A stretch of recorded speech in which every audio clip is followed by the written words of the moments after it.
ემზარკვიციანის დაკავებას ეხმაურებიან პოლიტიკოსებით დემოკრატიული მოძრაობა ერთიანი საქართველოს წევრის ირაკლი ბათიაშვილის განცხადებით სასამართლოს გადაწყვეტილება კვიციანისათვის 12 წლიანი პატიმრობის შეფარდებაზე პოლიტიკურ მოტივებზე აგებული და ამ ფაქტს სასამართლოსათვის ხელისუფლების დაკვეთას უწოდებს. ასევე გიორგი ახვლედიანი კვიციანს პოლიტპატიმრად მიიჩნევს და ფიქრობს, რომ ხელისუფლებამ არაადეკვატური გადაწყვეტილება მიიღო. განსხვავებული მოსაზრება აქვს ნაციონალური მოძრაობის წევრს შოთა მალაშხიას. მისი თქმით, ქვეყანას კრიმინალები არ უნდა განაგებდნენ. დღესვე ემზარკვიციანის საქმის გამო ეხმაურა უმრავლესობის წევრი გედევან ფუფხაძე. იგი ფიქრობს, რომ კვიციანის დაკავების პოლიტიკური მოტივები დღევანდელ ხელისუფლებას არ აქვს.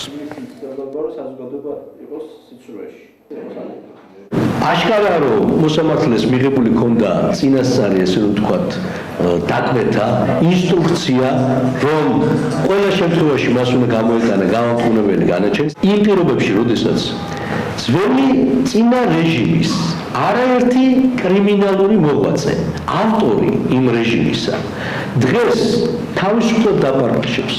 არავინ არავითარ პასუხს არ სთხოვს მათ. და პირიქით, აქეთ ჭკუას გვარიგებენ მაღალი ტრიბუნებიდან, აი ამ პირობებში, ამ ვითარებაში ემზარკვიციანი უნდა იყოს გამოდის ციხეში. ამ ადამიანებს დაადბრალო ახლა სახელმწიფო გადატრიალების ცდელობა და ბრალდება წაუყენა 12 წელი მიუსაჯო. ჩემი აზრით ეს არაადეკვატური მიდგომაა ძალიან სერიოზულად და ხელისუფლება უნდა დაფიქრდეს პრიორიტეტებზე. სად ეძებს ამ შემთხვევაში უსამართლობის აღდგენას. ხასაკვირია ამ ხელისუფლების განესაქციელი, რა პრობლემა ჰქონდათ მაინც და მაინც კვიციანთან და რა პრობლემა არა აქვთ იმ ადამიანებთან, რომლებიც ჭყალებში პოლიტპატიმრების სტატუსით თავისუფლად გადაადგილდებიან ქუჩაში და მეტიც შეღავათები დაუწესეთ დღევანდელ დღეს. ეს არის წარმოუდგენელი, ამიტომ რაღაც ორმაგი სტანდარტი აქვს. მე დარწმუნებული ვარ იმას, რომ კრიმინალებმა მართავს ქვეყანა, მას ნამდვილად ქართული საზოგადოება არ დაუშვებს.